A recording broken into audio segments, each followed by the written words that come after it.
berbakti di dalam doa. Terpujilah Engkau ya Allah yang Maha Besar, Allah yang mengaruniakan kepada setiap kami waktu dan kesempatan yang baik untuk di pagi hari ini kembali kami akan merenungkan kebenaran sabda Tuhan yang akan mengingatkan kami bahwa Engkau adalah Allah yang hadir, Allah yang ada, Allah yang tidak pernah absen dalam perjalanan kehidupan kami. Kehadiran-Mu memberikan ketenangan bagi kami, menguatkan kami, menopang kami untuk melewati dan menghadapi berbagai pergumulan terberat. Dan karena itu ya Allah, kiranya saat ini kami boleh belajar dari pengalaman Nabi Elia yang boleh merasakan tuntunan dan penyertaan Tuhan.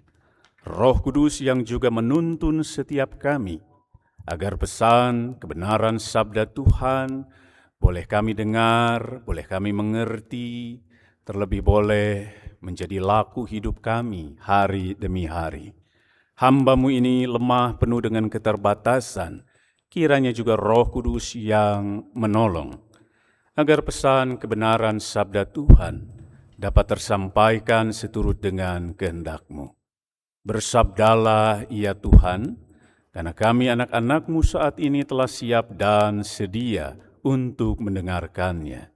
Di dalam nama Tuhan Yesus Kristus, Tuhan dan Juru Selamat kami yang hidup, kami berdoa. Amin. 1 Raja-Raja 19, ayat pertama sampai dengan ayat yang ke-18.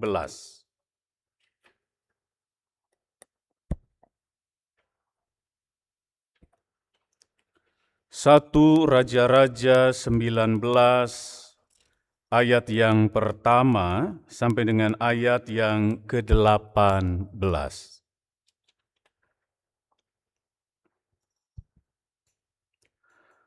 Ahab memberitahukan kepada Izebel semua yang dilakukan Elia dan bagaimana ia membunuh semua nabi dengan pedang. Izebel lalu mengirim utusan kepada Elia dengan pesan, "Kiranya para ilah menghukum aku dengan berat, bahkan lebih lagi. Jika besok sekitar waktu ini aku tidak menghabisi nyawamu, sama seperti salah seorang dari mereka itu." Elia pun ketakutan, lalu pergi menyelamatkan dirinya. Setelah sampai ke Beersheba di wilayah Yehuda, ia meninggalkan hambanya di sana. Tetapi ia sendiri pergi ke padang gurun sejauh 1 hari perjalanan. Ia tiba dan duduk di bawah sebuah pohon arar. Ia memohon supaya ia mati, katanya, "Cukuplah sudah. Sekarang ya Tuhan, ambillah nyawaku. Sebab aku ini tidak lebih baik daripada nenek moyangku." Ia lalu berbaring dan tidur di bawah pohon arar itu. Tiba-tiba seorang malaikat menyentuh dia serta berkata kepadanya, "Bangunlah, makanlah." Ketika ia melihat sekitarnya, tampaklah di dekat kepalanya ada roti bakar dan kendi berisi air. Ia makan dan minum lalu berbaring lagi. Tetapi malaikat Tuhan datang untuk kedua kalinya dan menyentuh dia serta berkata, "Bangunlah, makanlah. Sebab perjalanan itu nanti terlalu jauh bagimu." Ia pun bangun, lalu makan dan minum. Karena makanan itu, ia kuat berjalan selama 40 hari 40 malam sampai ke Horeb, gunung Allah. Di sana ia masuk ke dalam sebuah gua dan bermalam di situ. Lalu datanglah firman Tuhan kepadanya, "Apa kerjamu di sini, hai Elia?" Jawabnya, "Aku sangat giat bekerja bagi Tuhan alam semesta alam, karena orang Israel meninggalkan perjanjianmu, merobohkan mesbah-mesbahmu, dan membunuh nabi-nabimu dengan pedang. Hanya aku sendiri yang masih hidup, dan mereka berusaha mencabut nyawaku." Lalu firman-Nya, "Keluarlah dan berdiri di atas gunung itu di hadapan Tuhan." Lalu melintaslah Tuhan, angin besar dan kuat membelah gunung-gunung dan memecahkan bukit-bukit batu mendahului Tuhan. Tetapi Tuhan tidak ada dalam angin itu. Sesudah angin datanglah gempa, tetapi Tuhan tidak ada dalam gempa itu. Sesudah gempa datanglah api, tetapi Tuhan tidak ada dalam api itu. Sesudah api itu datanglah suara embusan yang lembut. Ketika Elia mendengarnya, ia menyelubungi mukanya dengan jubahnya, lalu pergi keluar dan berdiri di pintu gua itu. Datanglah suara kepadanya demikian, "Apakah kerjamu di sini, hai Elia?" Jawabnya, "Aku sangat giat bekerja bagi Tuhan, Allah semesta alam, karena orang Israel meninggalkan perjanjianmu, merobohkan mesbah-mesbahmu, dan membunuh nabi-nabimu dengan pedang. Hanya aku sendiri yang masih hidup, dan mereka berusaha mencabut nyawaku." Firman Tuhan kepadanya, "Pergilah, kembalilah pada jalanmu ke padang gurun Damsyik. Sesampainya engkau di sana, engkau harus mengurapi Hazael menjadi raja atas Aram.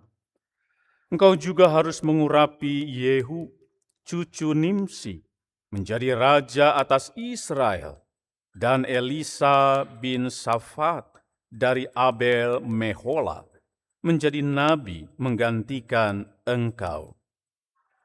Siapa yang luput dari pedang Hazael akan dibunuh oleh Yehu. Siapa yang luput dari pedang Yehu akan dibunuh oleh Elisa. Tetapi aku akan meninggalkan 7.000 orang di Israel, semua orang yang tidak berlutut menyembah Baal dan mukanya tidak mencium Dia." Sedemikian jauh pembacaan Alkitab. Yang berbahagia adalah setiap kita yang mendengar, memelihara, dan melakukan kebenaran firman Tuhan. Haleluya! Haleluya, haleluya, haleluya.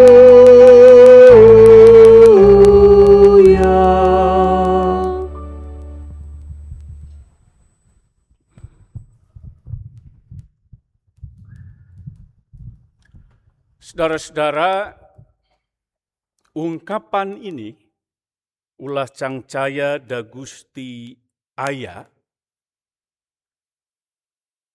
Kalau di bahasa Indonesia kan secara sederhana, jangan ragu Tuhan itu ada.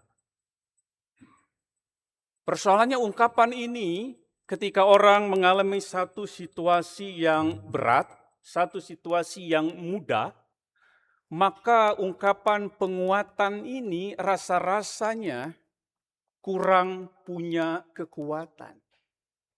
Karena kecenderungan orang ketika ia berhadapan dengan situasi yang tidak mudah, biasanya ia justru menjadi ragu. Ia mempertanyakan banyak hal. Ia mempertanyakan kehadiran Tuhan. Ia mempertanyakan, adakah kuasa Tuhan itu? Justru ia menjadi peragu dalam situasi yang berat. Ulah cangcaya da Gusti aya. Ketika orang berbeban berat, ketika orang bergumul hebat, justru ia melihat, oh Gusti tidak ada, Allah tidak ada, Allah tidak hadir. Makanya kami seperti ini. Karena itu memang tidak mudah untuk kita bisa tetap yakin akan kehadiran Tuhan. Mengapa seperti itu Bapak Ibu dan Saudara-saudara? Karena seringkali justru kita kehilangan percaya dalam situasi-situasi, dalam kondisi-kondisi terberat, tersulit dalam pengalaman kehidupan kita. Ada gambaran 3 situasi yang bisa membuat kita kehilangan keyakinan, kehilangan kepercayaan, kehilangan pengharapan. Situasi pertama itu disebut hese capek teka pake.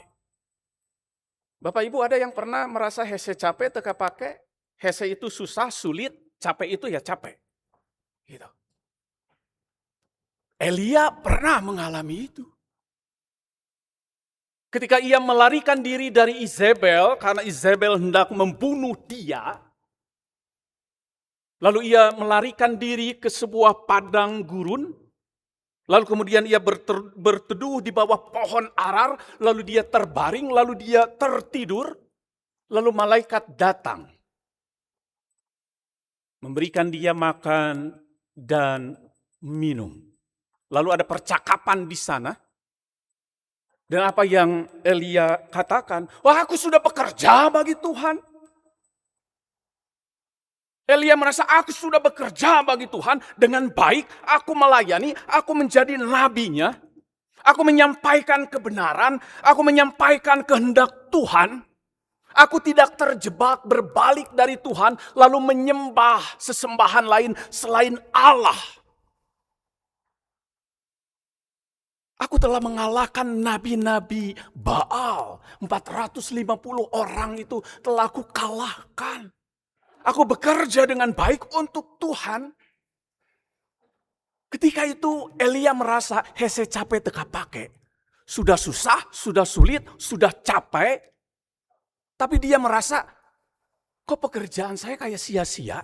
Kok pelayanan saya tidak dihargai? Kok apa yang saya lakukan justru itu mengancam saya.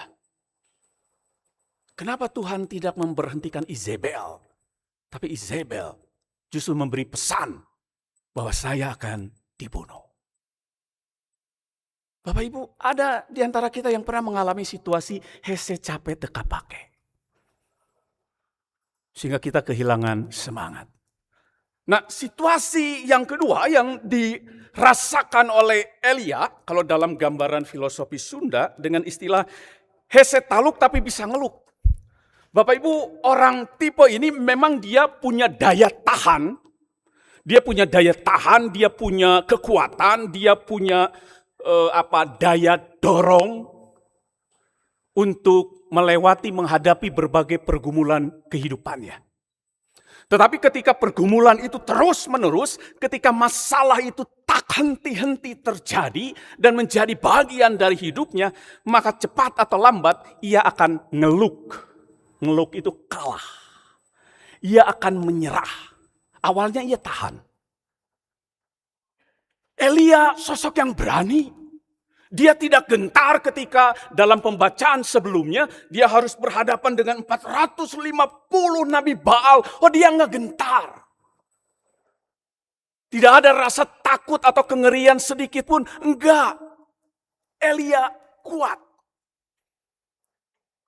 Tapi ketika peristiwa itu berlalu sekali lagi, ancaman Izebel, seorang perempuan bangsawan, tapi satu sisi dia sangat sadis, sangat kejam, dia bisa membunuh siapa saja.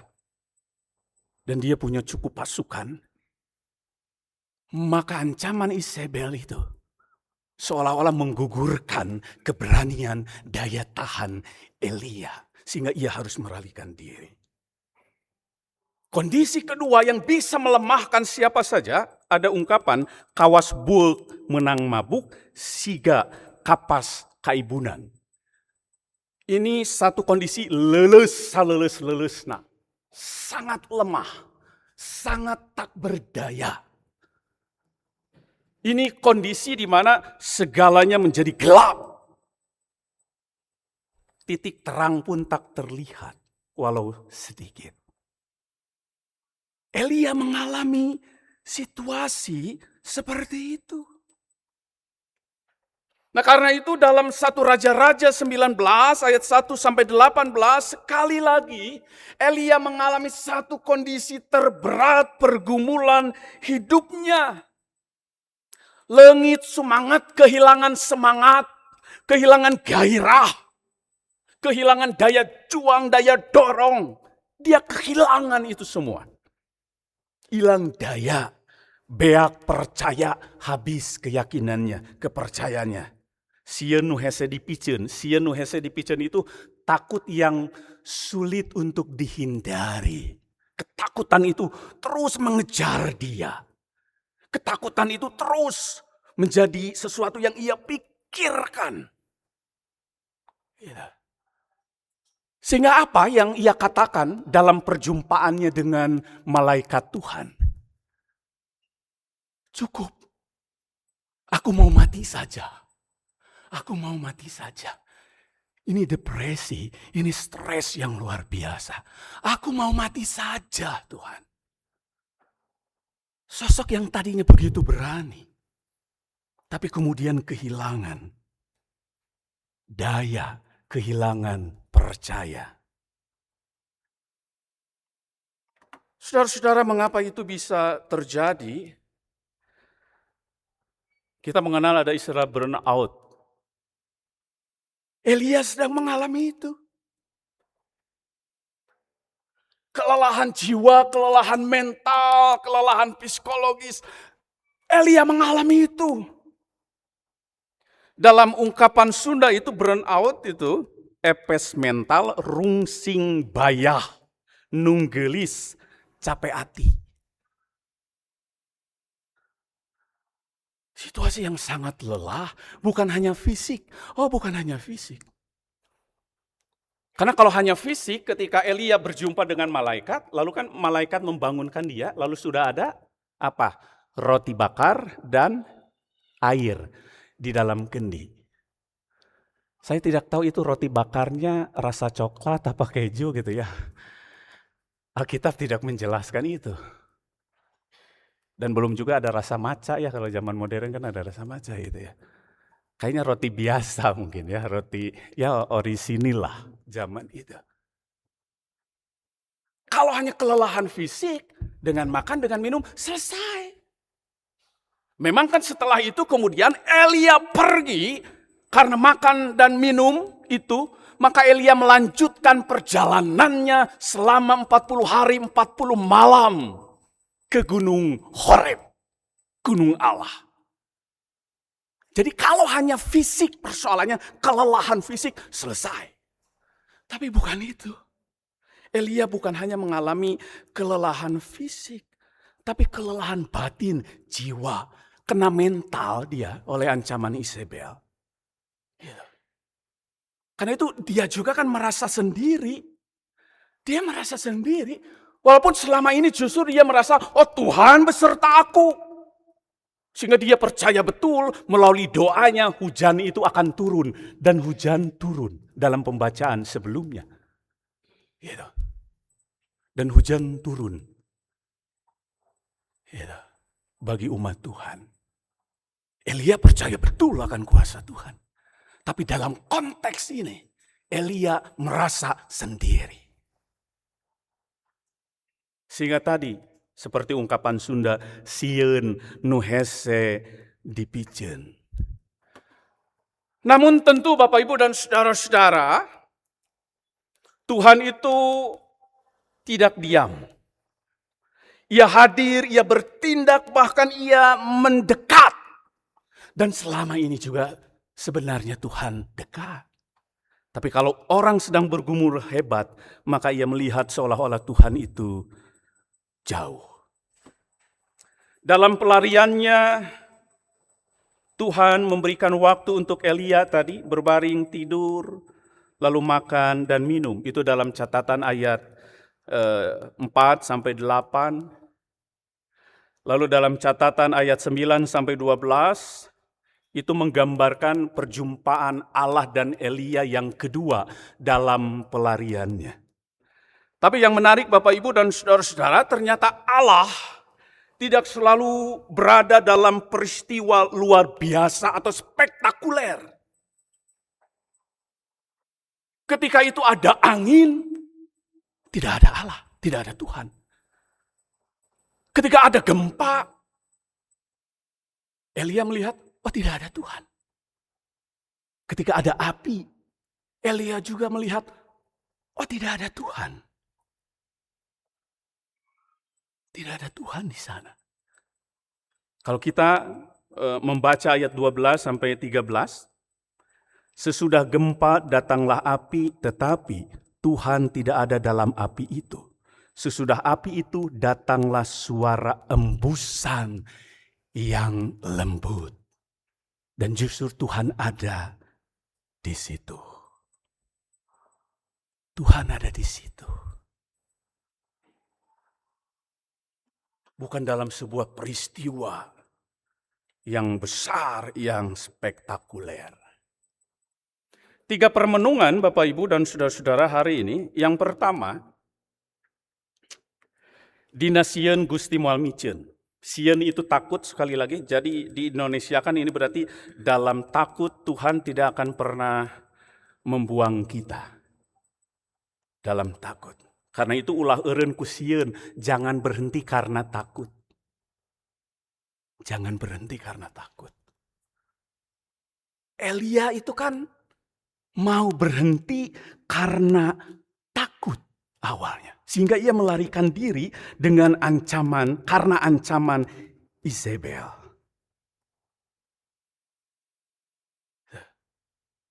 Ia takut, lalu ia berhenti. Karena itu sekali lagi ini situasi tersulit yang dialami oleh Elia. Ayat 4 Bapak Ibu saya bacakan lagi. Tetapi ia sendiri pergi ke padang gurun sejauh 1 hari perjalanan. Ia tiba dan duduk di bawah sebuah pohon arar. Ia memohon supaya ia mati, katanya. Cukuplah sudah. Sekarang ya Tuhan, ambillah nyawaku. Ini kan pernyataan orang yang putus asa. Ini pernyataan orang yang kehilangan harapan. Ini pernyataan orang yang sangat takut. Dan mulai pudar percayanya. Karena itu yang pertama diingatkan, Dina sieun Gusti moal micen. Dalam takutmu, dalam khawatirmu, dalam gelisahmu, Tuhan gak membuangmu. Tuhan ada untukmu. Dina paur Gusti pasti mau maturan. Dalam segala persoalan dan pergumulan, Tuhan itu menemani, maturan itu menemani, mengiringi, berjalan bersama, menjadi teman seperjalanan, menjadi sobat sejati, sobat setia. Ia menghadirkan dirinya. Tuhan kita adalah Tuhan yang menghadirkan dirinya. Walaupun ketika itu Elia mau melihat Tuhan itu benar ada atau enggak, harapan Elia melalui tadi peristiwa-peristiwa spektakuler, melalui angin, melalui api, melalui gempa yang terjadi. Tapi ternyata kehadiran Tuhan melalui embusan suaranya yang lembut.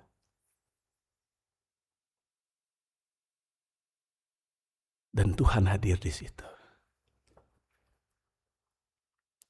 Dina sangsara Gusti tetap miara. Dalam deritamu Tuhan tetap menjagamu. Dalam deritamu Tuhan tetap memeliharamu. Dalam deritamu Tuhan tetap menuntunmu. Karena itu, milikilah iman nu teu leungit ku sulit, nu teu eleh ku hese, nu henteu runtuh ku ripuh. Iman teu leungit ku sulit, iman yang tidak hilang karena kesulitan. Iman nu teu eleh ku hese, iman yang tidak kalah karena sesuatu itu tidak mudah. Iman nu teu runtuh ku ripuh, iman yang tidak hancur karena persoalan hidupmu. Karena itu Bapak Ibu dan saudara-saudara, kita diajak milikilah iman yang tetap percaya sekalipun kita kehilangan daya.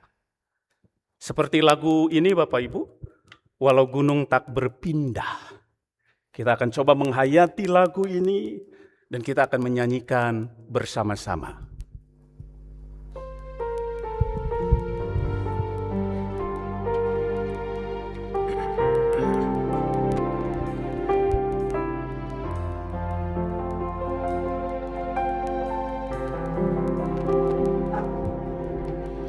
Jiwaku bertanya,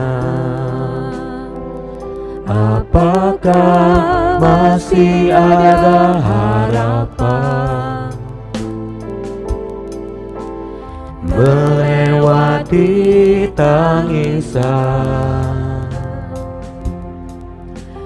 rasa sesak di dada? Imanku berkata, Tuhanku yang pegang kuasa, Dia selalu bekerja, meski mataku tak melihat.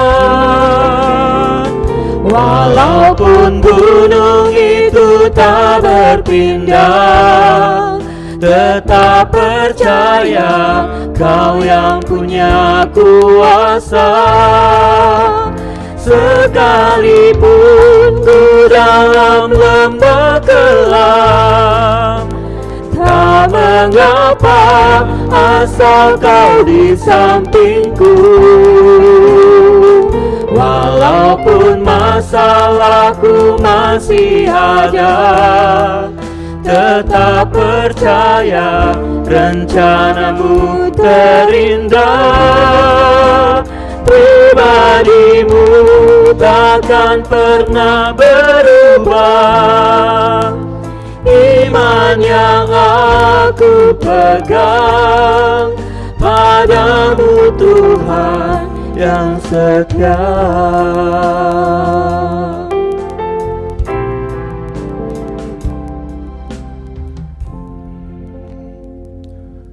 Bapak Ibu dan saudara-saudara,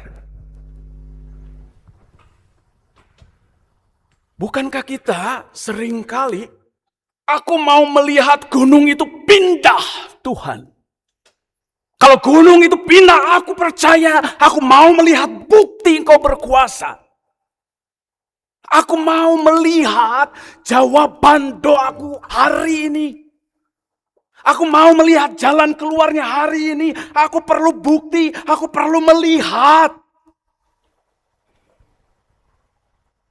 Itu juga yang Elia mau sebenarnya. Tapi justru Tuhan datang kepada Elia melalui suara yang lembut. Tuhan tidak hadir dalam api seperti bayangan Elia. Enggak. Tuhan tidak hadir dalam badai seperti mimpi Elia. Tidak. Apakah kita masih percaya kalau gunung itu tidak pindah? Lagu tadi mengingatkan itu. Apakah kita masih percaya seperti bait ketiga dalam lagu tadi, walaupun masalahku masih ada, tetap percaya rencanamu terindah. Apakah kita masih percaya? Bukankah seringkali kita mengatakan, Tuhan selesaikan dulu masalahku. Tuhan kasih dulu solusinya. Tuhan jawab dulu doaku, baru aku percaya. Aku mau rajin ke gereja, aku mau melayani Tuhan, tapi Tuhan sembuhkan dulu sakitku. Kalau aku gak sembuh, aku gak mau melayani. Bisakah kita tetap percaya dan tidak kehilangan daya? Meskipun masalah itu masih ada. Meskipun sakit itu masih ada. Meskipun gunung itu tidak pindah. Lagu tadi Bapak Ibu dan saudara-saudara mengingatkan. Untuk kita tetap percaya akan kuasa Tuhan.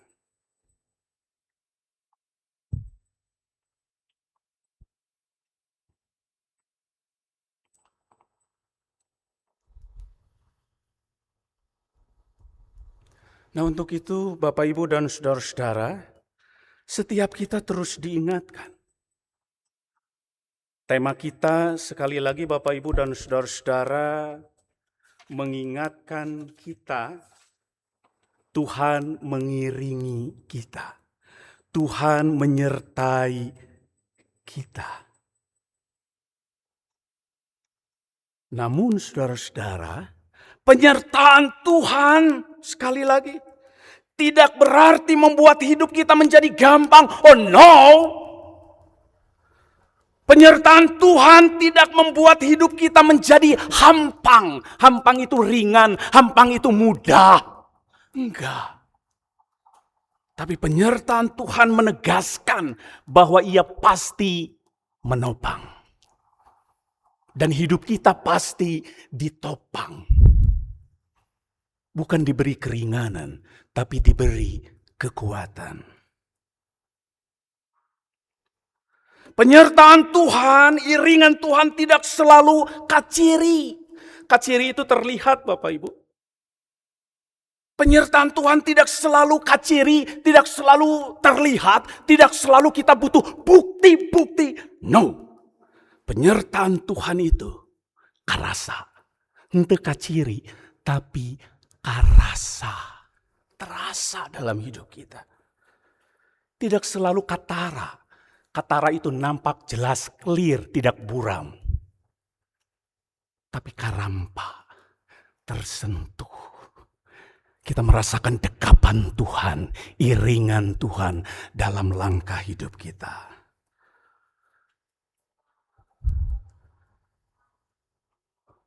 God is nabij ook wanneer wij geen kracht meer hebben. Tuhan hadir. Ya, bukan hanya hadir. Tuhan dekat. Bahkan ketika kita sudah tidak memiliki kekuatan, Tuhan dekat. Ia mengiringi langkah perjalanan kehidupan kita. Tuhan tidak meniadakan masalah. Ia menguatkan kita untuk menghadapi masalah.